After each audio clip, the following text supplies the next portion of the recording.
and welcome to Long Live the Queen, where we talk about the women who made history. And by we, I mean the royal we, because it's just me. Today we're going to talk about Catherine Willoughby Brandon, Duchess of Suffolk. One day we will be remembered. Usually it's just me, but not this time. I have my cousin Katie joining me. Thanks for joining me, Katie. You're welcome. I'm excited to do this. I'm excited to have you here. This will be fun. One Catherine to another. You and her, both Catherines. Kindred spirits in name only. Well, maybe. You don't know. Maybe you have a lot in common. We'll see. Maybe. We'll find out. Yeah. Catherine Willoughby, which is what I'm going to call her right now because she's not... Brandon is her married name. So Catherine Willoughby was born the 22nd of March, 1519. Her father was William Willoughby, a baron, an English baron, and a friend of the English king. And her mother was Maria de Salinas, who was lady-in-waiting to Queen Catherine of Aragon, the Queen of England. So she was from Spain, where Catherine of Aragon was from. And she had come with the Queen. She had come after the Queen had come. One of the Queen's ladies had to go home to get married, and she came to replace her. So she was a little younger than the Queen, but they had known each other since they were young in Spain. And the king loved that one of the Queen's ladies wanted to marry one of his barons. It was like they were copying them, right? Like a Spanish lady, an English gentleman. So the king was super into this marriage, and he gave them a castle as a wedding present. Grimthorpe Castle, which is kind of hashtag goals, I feel like, for wedding gifts. Yeah. I want someone to give me a castle if I ever get married again. Right? If I got a castle, I would want all the servants and the stuff to go in it too, though. It wouldn't just be the building. You know, I mean, you do get that, but you have to pay them. Ah, darn it. That should be But part of the wedding gift. castles make money. I mean, there's land with it. So if you run True. it properly, it's basically like a small business. It makes you money. Fair and enough. in theory, if you do it properly, it makes you enough money to pay everybody and then get an income after it. And Fair. that's how this property was, definitely, because people fight over it in a little bit. Okay. So when Catherine Willoughby was born, she was 3 years younger than Princess Mary. The royal couple had a daughter, Princess Mary, and Catherine was born 3 years after that. So she wouldn't have seen the princess often, but they were around the same age. Their mothers worked together. Their fathers were friends. They knew each other. It was like a daughter of a family friend, Princess Mary. And she was also, for the timeline, for the people who listen to all the episodes, she was 7 years younger than Catherine Parr, who would be the future Queen of England. She would marry the same guy who was currently the King of England now, later. She would be his young sixth wife later. So their mothers were all friends. So Princess Mary and Catherine Parr and Catherine Willoughby, all within the same decade, and they would have known each other. So wait, the Catherine Parr was 4 years older than Princess Mary and became her stepmom? Is that what I'm hearing? That is what you're hearing, yes. Cool. And they were like Okay. childhood friends, kind of. I mean, not like close friends, because it was their moms were friends. But yeah, that is exactly correct. Can we say cradle rover? Yeah, and that's not the only time you're going to say that this episode. Oh, okay. I'm feeling a theme. There's a huge theme. So when our Catherine Willoughby, was just 7 years old, her father got sick and died. So she was pretty young, and she was his only surviving child, which means his title of baron, or in this little 7-year-old Catherine's case, her title of baroness, it was now hers because she was his only child. If she had any brothers, obviously it would go to her brothers, but she didn't. It was just her. So she is now a 7-year-old baroness, and all that land, all those castles, everything that her father had were now hers. And her father didn't just have that one castle, because he was already a baron when he got gifted that castle. He had 30 manors and incomes from those estates, and it came out to about £900 per annum, so per year. She was an heiress. She was said to be one of the greatest heiresses of her generation. She was a very rich 7-year-old. So how much would that be in today's dollars? Have you figured that out? I'm not sure. It's not royal money, but it is Okay. like super, like it's wealthy money. Like it would be in the millions. Like, I would say millionaire, billionaire? Yeah, millionaire. Like, okay. Maybe low millionaire. Okay. 5 million maybe, but that's a lot for a 7-year-old. That's a lot for me, and I'm Right? 43. Exactly. I am definitely not a millionaire. No. I probably will never be one, but you never know. Maybe this podcast will make it big. Maybe this will be the breakout one, and it's Yep, this will just be it. Everyone will be like, oh my gosh, this will be it. Catherine Willoughby. This one has That actually lady. been requested by people multiple times. So Oh, this okay. is a, This could yeah, and people, could lots be of people it. have requested it, and I put it on the list because you know how I give you like an option, like these Yeah. 3, 4, 5 people, whatever. So she's been on the list for a while and nobody keeps picking her. So I was glad when you picked her because I was like, nice, people will be happy. I am here to please the crowds. Yeah, That is you my are going to be goal a in crowd life. pleaser. This is going to be a good episode. So this rich 7-year-old, plus she's a girl, remember, people didn't like that. They were like, look, first of all, 7-year-olds don't need this much money. Second of all, women don't need any money at all. And third of all, whoever married this 7-year-old eventually was going to get all of her stuff because women didn't have property rights. So when she married, all of her property and all of her property rights would go to her husband. So the goal, this is going to sound terrible, but the goal back then was to be a widow because while she's a child, other people are in charge of her money. Until she gets married, then her husband is in charge of her money. When her husband dies, she's head bitch in charge. She gets to decide if she gets remarried, if she can afford it. Like if she was poor and a widow, maybe she couldn't afford it. But she gets to decide all the decisions. So unfortunately, that's the goal of this time, I think, for rich women. Because that was the first time you got to be in charge of yourself. Because to get married and then off him as fast as possible. Yeah, so you could actually be in charge of your life. Or maybe just find an older guy who's maybe towards the end of his life. Which, you know, when you're looking back at culturally, you have like these 65-year-old men marrying these 18-year-old girls. Yeah. Which is unfortunate. Right, but yeah, young rich widow was the goal. Right, if I'm 20 and my husband died, I'd have a long life ahead of me of I getting to choose what I want to do. Whatever you want to do. You could live by yourself in that big old castle doing whatever you wanted. No one was the boss of you. Heck yeah!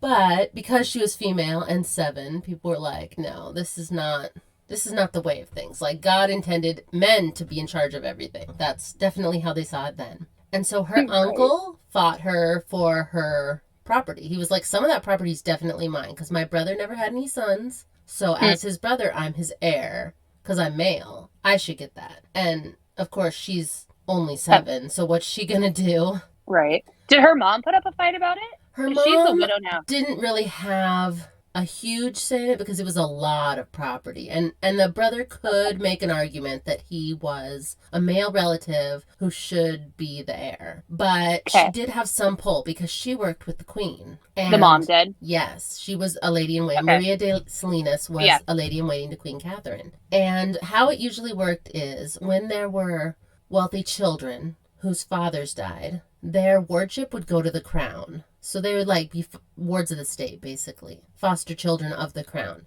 But the crown couldn't take care of all of these little, I can't call them orphans because a lot of them had mothers, but a lot of mothers wouldn't be put in charge. Maria de Salinas would have had her dower income. So she would have had her money that was left to her when her husband died. So she was a rich widow. But a large chunk of it went to her daughter. And she was not in charge of her daughter's stuff because women can't be in charge.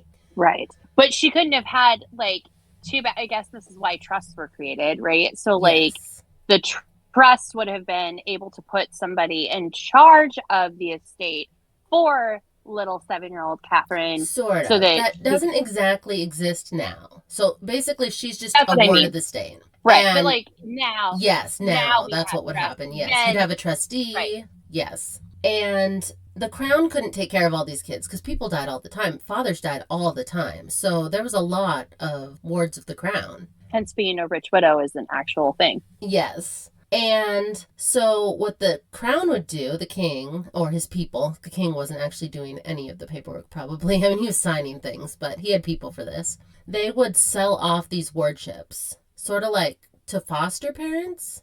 So in this world, the foster parents would pay money to the crown, a certain however much it was worth based on the estate, and they would get put in charge of that estate until the little child was old enough to do it themselves. And the reason they would do that is because they could make money. They'd have to do all the work to upkeep keep the estate and make the money and pay the people. But they could make a lot of money if they basically put a down payment in for the crown. And the crown was like, yeah, I'll take that money. So the crown would get money, people would buy the wardships, and then they would be in charge of not only the estate, but also the child. They'd be in charge of raising them. They'd be in charge of their education. They'd be in charge of their future marriage prospects. Like, they just take care of it. They would be the foster parents, basically, of these children. So where was Catherine's mom in all of this? Did she, like, lose her parental rights then? Basically, yeah. Because she was still with the queen. And to be fair, she spent most of her time... The queen was... I think it was platonic, but the queen was her platonic soulmate. That was her person. Her and Queen Catherine were, like, best friends. They... Ride or dies. They both spoke Spanish. Like, she didn't have that many people left who spoke Spanish around her. So she spent a lot of time. Catherine didn't see her mother very often before this. Her mother would come visit her at Grimthorpe Castle at her royal nursery, or not royal, I guess, her noble nursery, but her mother would visit. Okay. And in theory, she could still visit, depending on who bought the wardship. Okay. Was she close to her dad, or was she basically raised by nannies then? Mostly governesses, and she would have probably had a wet nurse, and... Yeah, she was raised by staff, pretty much. Okay. That doesn't create any problems at all for somebody. Yeah, it's about to get a little bumpy. Okay. So, Catherine's wardship was sold to the king's best friend, Charles Brandon. He was the king's best friend. They were homies. Did you ever watch The Tudors? No. Okay, well, Henry Cavill plays him in The Tudors, so he's the king's best friend. And he bought this wardship, so now he was in charge of little Catherine and her estates, all her money, everything, and he fought back, the uncle. He was like, no, I bought this wardship, so it's mine right now. And in order for it to be his, it would have to be Catherine. So he's like, absolutely not, you don't get any of it. And Charles Brandon wrote to Cardinal Wolsey, who was like the premier Catholic in England. He was a cardinal for the Pope. And he was highest ranking Catholic official in all of England.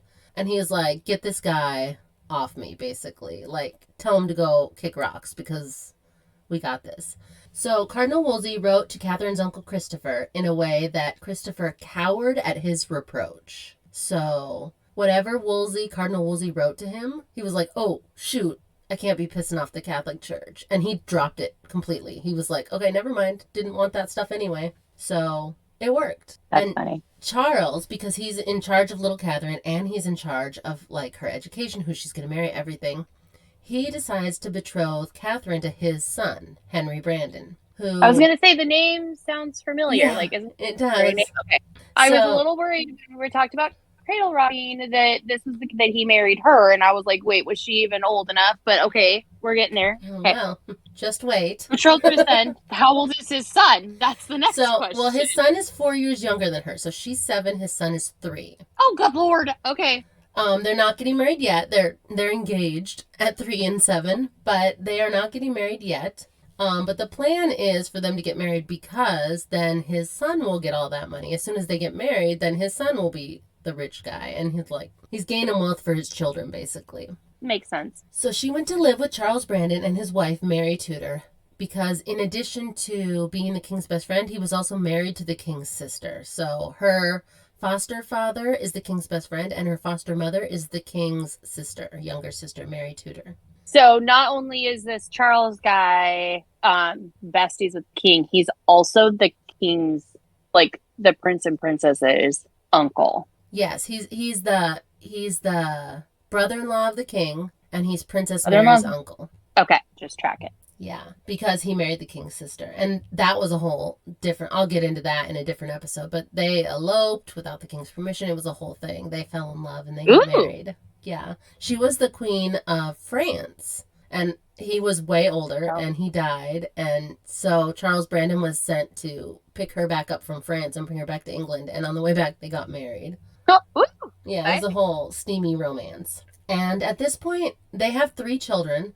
They have a daughter who's about 9, who's older than Catherine. And then they have another daughter who's Catherine's age, same age as Catherine. And then they have a 4-year-old little boy. So she has foster siblings. She's living in a family.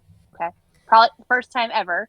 Because you said that she was she's like the only surviving heir. So I'm assuming that there were other children. They just didn't live past infancy. Yes. Or birth. Yeah. So now she's in a family unit. Ooh, Yeah. that's got to For be the rough first time after ever. being like, yeah, after being But like, she not has only like little girls her age, and it's a little awkward when your fiance is a 3-year-old little boy who's kind of like your foster brother, but that's a bridge they'll cross later. So in 1533, it had been 7 years. So Catherine is now 14. She had lived with them for 7 years as their family, their foster daughter.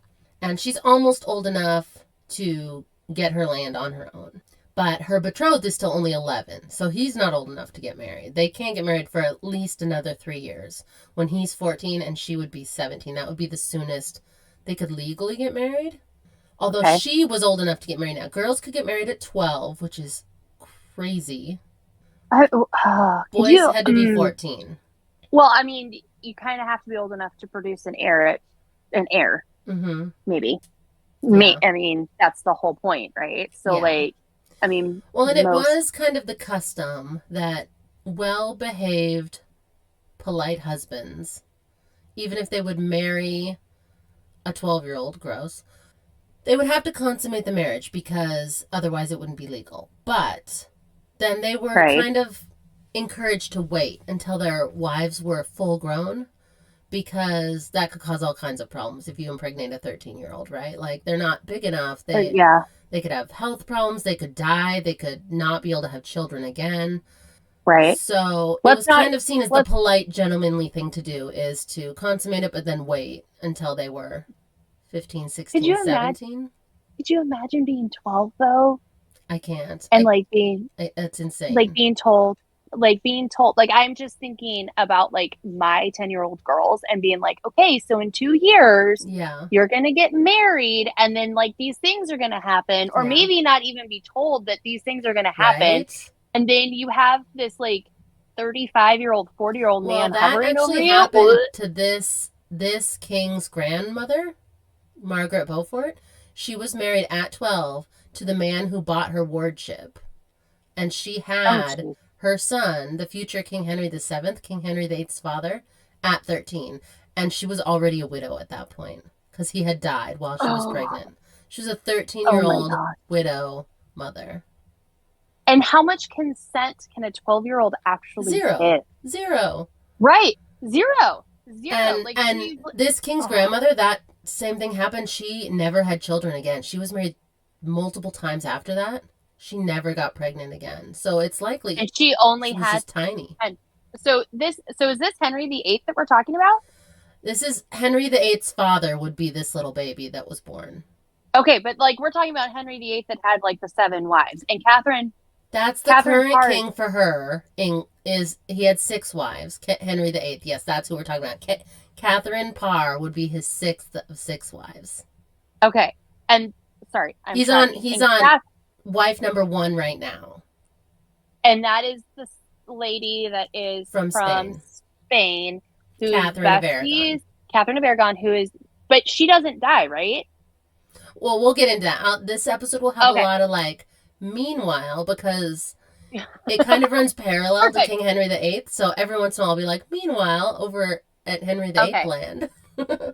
Okay. Well, now that I know all the players, I'm like, okay, so I got Henry VIII, I've got Catherine of Aragon, I've got her yeah, she's kind of in the background of all the Henry VIII stuff. She's there for all. She knew every single one of King Henry VIII's wives. Catherine, because she's the only one that wasn't off, right? Well, or am I? He divorces her. Yeah, divorced, beheaded, died. Divorced, beheaded, survived. That's the order of his wives. Divorced, beheaded, die. Okay, I love it. Divorced, beheaded, died. Divorced, beheaded, survived. That's the rhyme that helps you remember his 6 wives. Okay.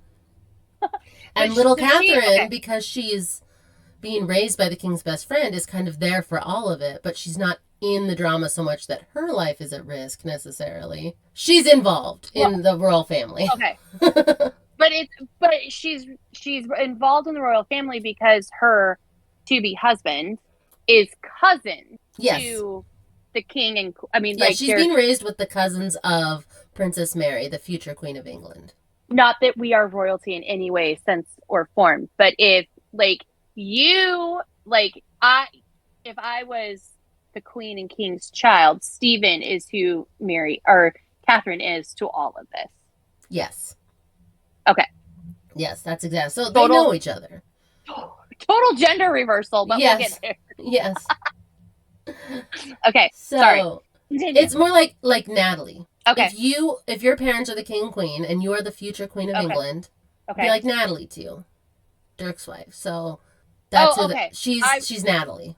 Okay, I totally was going Natalie, my niece. Oh, Nate and Rachel's kiddo. And I hard with the repeat. It's hard in history too with the repeat names. Well, and then I'm like, wait, how is that like? Yeah, my sister-in-law really Natalie, your cousin's wife. There we go. There we go. That's who we're talking about. So that's the relationship. Okay. Yeah, and so it would be like Natalie to your parents, right? She knows who they are. She knows what's going on. And on top of that, her foster father is also, in addition to being brother-in-laws with the king, is also his best friend. So he's there all the time. Like, they're really close. That's the more important relationship almost. They were best friends before they were brother-in-laws. Okay. Well, that's true, because it was a tryst, and, like, that turned into something else. Yeah, he fell in love with his because he was sent to recall. Yeah. Yeah. I mean, what a wholesome story. I fall in love with my best friend. It's kind of romantic. I mean, it's a drama, dark story, but it's romantic. They were in love, and they were like, at the core. And if you've seen Henry Cavill play him, you probably get it. Right. I mean, right? Like, who wouldn't? Okay. Right. Okay. Let's get back on track. Okay. Because we're totally rabbit trail. Yeah. No, that's fine. Rabbit trails are totally fine. Okay. So, Charles Brandon's son was he was almost 11. He was still technically 10. He was almost 11. So, he couldn't get married yet. And the king's sister died, Mary Tudor, in 1533. Catherine was chief mourner at her funeral, which is a role they used to have at funerals, is like head crier, head sadness giver. Chief mourner was the title, and you were just like, it was usually someone close to you, usually a female who knew you well, and not necessarily a relative, but just like someone to be there to be like, yeah, they'll be missed. And that was Catherine's job for her foster mother. Okay, so like she just cried really hard. Yeah, kind of, and it was ceremonial, so she would have like maybe come in a procession, like it was a wedding or something. Like, funerals were a big deal back then. So she was part of the ceremony of the funeral. Okay. And Charles Brandon's son was just 10, almost 11. And he was like, okay, well, he can't even get married for another 2 years. But Catherine is 14. She is old enough to be married now. And my wife just died. So I need a wife. Oh my. Yes, it's going exactly where you think it's going. So it took an abrupt turn, and just a few weeks after his wife died, he married Catherine Brandon, his foster daughter. Okay, so quick question. Do we know what Mary died of? I think it was tuberculosis, or they would have called it consumption back then. Okay, so was this like... Okay, so like, was this like I know very little about consumption, but it's like, is it a quick disease or is it a short disease? It's pretty long. It's the way tuberculosis works is you get sick, and when you get sick with tuberculosis, you are contagious initially. And then it's sort of either you die or it clears up. And in most cases, the first time it clears up and you seem like you get better. But you still have tuberculosis. And because of your first attack of tuberculosis, your lungs are now weakened and your immune system is weakened. And so then it recurs. And when it recurs, you're not contagious for that part. You just are a person with tuberculosis. But every time it reoccurs, your lungs get weaker and your immune system gets weaker. And eventually, it causes you to die because you just can't fight it off anymore. And it's a lot of coughing, and it usually ends up in coughing so bad that your lungs hemorrhage and you are coughing up blood. It's a pretty violent death, but it's also slow. Okay. So, like, when she, OG, had, like, tuberculosis, like, 4 years ago, when Mary was like, or not Mary, I keep wanting to call her Mary. When Catherine was like 10, like he could have known that it was a death sentence. His wife was going to die. Yeah. I mean, there was going to die. Hope that it would clear up and just not come back, but that was almost not likely at all because your immune system was also getting weaker. So true. It would come back because you couldn't fight it off. Every time you got it, you fought it off worse and worse and worse. Okay. So it wasn't like she got sick and like had an aneurysm and then died the next day, and then 2 weeks later he married Catherine. No, he knew she was dying. Okay. And in the Tudors, in the show, the Tudors isn't super accurate, but they do have her die of tuberculosis, and they kind of imply like his marriage wasn't great, and he was kind of away with the king a lot, so he barely noticed that she had tuberculosis, and then she kind of died, and he was like, oh, oops, I guess she was sick. Nope. But we don't know that that's true. That could just be fully made creative up for the licensing. Tudors. Yeah. Yeah. But that's kind of how they portray it in that show. Okay. So Catherine, because she's 14, Mary Tudor has passed. And so Charles Brandon, just weeks later, marries his 14-year-old foster daughter, which is all kinds of awkward because he's been her foster father for 7 years, since she was 7 years old. He's really the only father figure she probably remembers having any kind of relationship with. Depending on how much he's around. Yeah. But she grew up with his children, so now her stepchildren are her former foster siblings. Ugh. So she has 16-year-old Lady Frances Brandon. She's 14. One of her foster sister / now stepdaughter, 16-year-old Lady Frances. There's also 14-year-old Lady Eleanor Brandon, who's her same age, and 10-year-old Henry Brandon, who's her former betrothed, former foster brother, current stepson. Oh, gosh. And her new husband / old foster father also has 2 daughters from his first marriage, because he was married 2 times before Mary Tudor. He has 2 adult daughters also while he's marrying this 14-year-old. It's just so wrong. Yeah. But he was like, well, I need a wife, and she's available, and she's rich. So, and he was in charge of figuring out her marriage. So he could just be like, pick me. Yeah, but he could have just waited 2-3 years and had him pick his son. That seems like a way healthier option. Way healthier option. Well, I mean... He wanted a wife, and he wanted a rich wife. Well, there you go. And this would be his 4th wife. And her stepdaughter, 16-year-old Frances, her stepdaughter / foster sister, also got married that year. So they were kind of both living that newlywed life. Young people getting married way too young, and they were living the dream. Close. They were close friends, Frances and Catherine.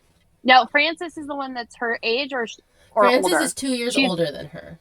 So Frances 16, getting married. Yes. Catherine is 14, getting married. Yes. Getting married to her foster daddy. Mm-hmm.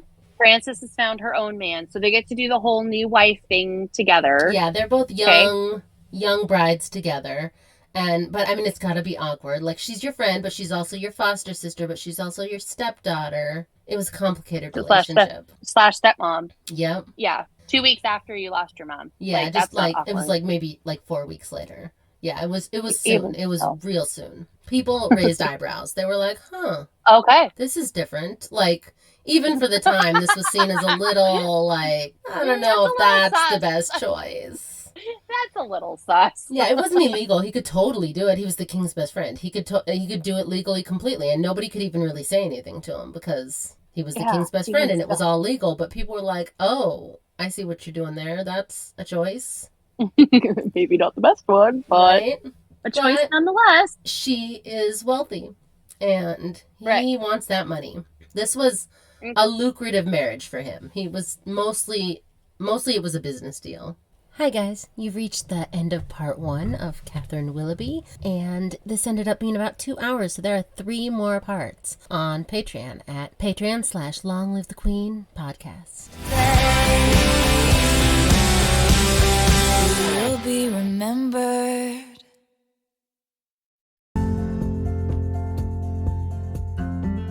Thanks for listening.